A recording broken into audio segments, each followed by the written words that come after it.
आपण गणपती बाप्पासाठी वेगवेगळ्या प्रकारचे मोदक बनवतो. तर आज आपण चतुर्थी निमित्त आंबा मोदक बनवणार आहोत. आंबा मोदक चविष्ट व तोंडात टाकतात विरघळणारे कसे बनवायचे बघूया. तर रेसिपी पूर्ण बघा आणि चॅनलला लाईक, शेअर आणि सबस्क्राईब करायला विसरू नका. किचन गप्पा गोष्टीमध्ये आपले स्वागत आहे. चला तर आपण रेसिपीकडे वळूया. आंबा मोदक साठी आपले लागणारे साहित्य: एक आंबा घेतलेला आहे मी. हा देवगड हापूस आंबा आहे. छान याला धुतला, स्वच्छ पुसून ठेवलेला आहे आणि थोडंसं दूध पावडर घेतलेलं आहे आणि एक वाटी आपल्या काचेची साखर घेतली आणि एवढं खोबरं घेतलेलं आहे मी. ह्या खोबऱ्याचे मी पूर्ण काळे साल काढून घेणार आहे आणि हे मिक्सर मधून बारीक करून घेणार आहे. तुम्ही हे ओलं सुद्धा खोबरं घेऊ शकता. मी सुक्क घेतलेलं आहे आणि काजू आणि बदाम घेतले. हे मी खोबऱ्यातच काढणार आहे मिक्सर मधून आणि थोडी वेलची पावडर. आंबा मी मिक्सर मधून काढून घेतला, छान बारीक केलेला आहे त्याला. आणि हे खोबऱ्याचे बघा वरचे काळे साल काढून घेतलेले आहे आणि काजू आणि बदाम याच्यातच काढलेला आहे मी. बघा कसा छान पांढरा शुभ्र आपला खोबऱ्याचा किस झालेला आहे, ओल्या नारळासारखा, पण हे सुक्क नारळ आहे. आता आपण करायला घेऊया. पॅन गरम झालेला आहे आपला. आता याच्यामध्ये आपण खोबरं छान भाजून घ्यायचं आहे, कारण खोबऱ्याला ओलसरपणा असतो म्हणून आपल्याला थोडं भाजून घ्यायचं आहे.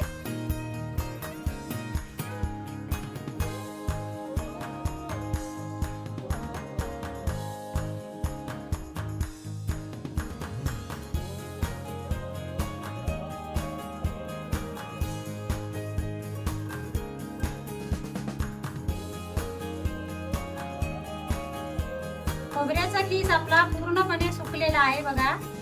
आता याच्यामध्ये मी आंब्याचा पल्प टाकून घेत आहे. पूर्ण टाकायचा आहे.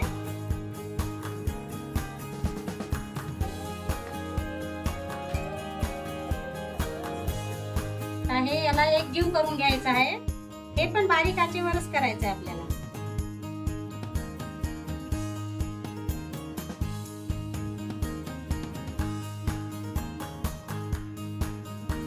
ह्याच्यामध्येच मी साखर घालत आहे. तर साखरेला आपण साखर टाकली, ह्याच्यात पाणी सुटणार आहे याला जरा. तर आता याला आपण पूर्ण कोरडं होऊ द्यायचं आहे, पूर्ण सुकवून घ्यायचं आहे याला छानपैकी आणि पूर्ण एकसारखा फिरवायचं याला. अजिबात थांबायचं नाही, नाहीतर हे तळाला बसण्याची शक्यता आहे. मग आपले मोदक काही छान लागणार नाही आपल्याला. त्याच्यामुळे याला सतत फिरवत राहायचं आहे. पूर्ण घट्टपणा येऊ द्यायचा आहे. हे बघा आपलं मोदकाचं सारण आता एवढं घट्ट झालेलं आहे. आता आपण याच्यामध्ये दूध पावडर टाकून घ्यायचं आहे.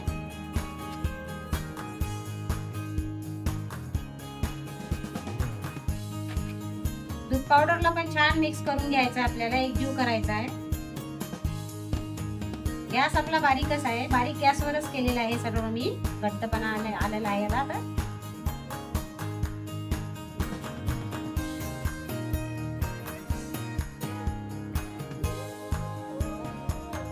हे गुठळ्या धरलेले आहेत दूध पावडरच्या धरतात जरा गरम याच्यात टाकल्यामुळे. तर ते छान फोडून घ्यायचे आहे आपल्याला, म्हणजे आपल्याला सारण मऊ करून घ्यायचं आहे चांगलं.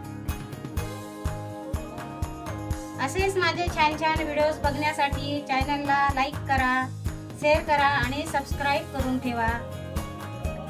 आणि बाजूचं बेल आयकन पण प्रेस करा, म्हणजे माझे कुठलेही मी व्हिडिओज टाकले तर सर्वात आधी तुम्हाला दिसणार. बघा छान होत आहे ना आपलं सारण, घट्टपणा येत आहे ना त्याला.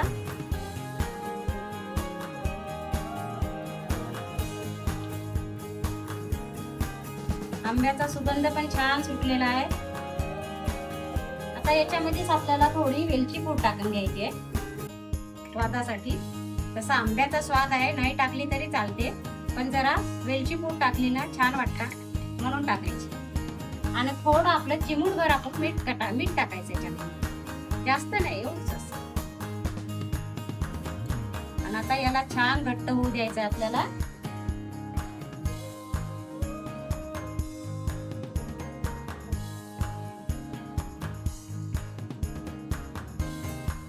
जायफळ सुद्धा टाकू शकता याच्यामध्ये आवडत असल्यास. मी साखर टाकलेली आहे. तुम्हाला जर नसेल आवडत, नुसतं आंब्यानं गोडपणा जर आवडत असेल तर साखर नका टाकू.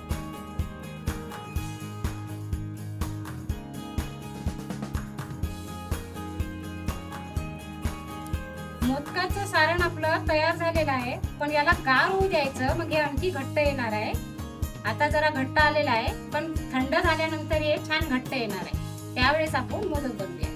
तर हे मी गॅस बंद करते. आंबा मोदकाचं सारण मी अर्ध्या तासासाठी बाजूला ठेवून घेतलं होतं.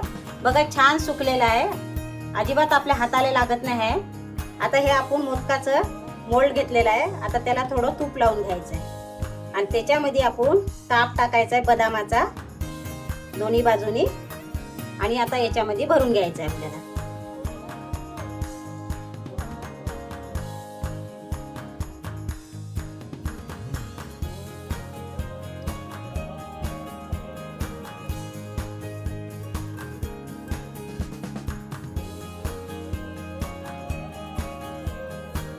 पोकळ ठेवायचा नाही आहे, छान भरायचा आतमध्ये असा, म्हणजे आपले मोदक छान एकसारखे गरगरीत होतात. तर हे दाबायचं याला असं.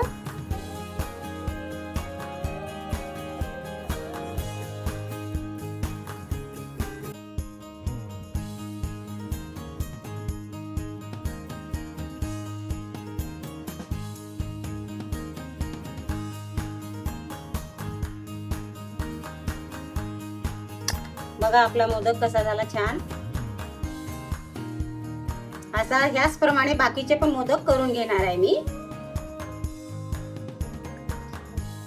झाले आपले आंबा मोदक तयार बाप्पाचे प्रसादाचे. मी मोठ्या मोडली केले तर 10 झालेले आहे, जे प्रमाण दाखवलं त्याच्यामध्ये. तुम्ही जर लहान येणं करत असाल, असे बारीक बारीक छोटे छोटे होणार याचे मोदक, तर जास्ती होणार, तर तुमची आवडीनुसार करा तशी. आता मी एक तुम्हाला कापून दाखवते कसे छान झालेले आहे आणि कसे छान सुबक दिसत आहे. बघा बघा कसे छान झालेले आहे, दिसायला सुंदर दिसत आहे आणि खाण्याचे तर खायला म्हणसाल ना तुम्ही एकदम चवदार लागणार. तुम्ही पण घरी ट्राय करा आणि कुणाकुणाला रेसिपी माझी आवडतात ते मला कमेंट मध्ये सांगा. आणि असेच माझे नवनवीन व्हिडिओज बघण्यासाठी चॅनलला लाईक करा, शेअर करा आणि सबस्क्राईब करायला विसरू नका. धन्यवाद.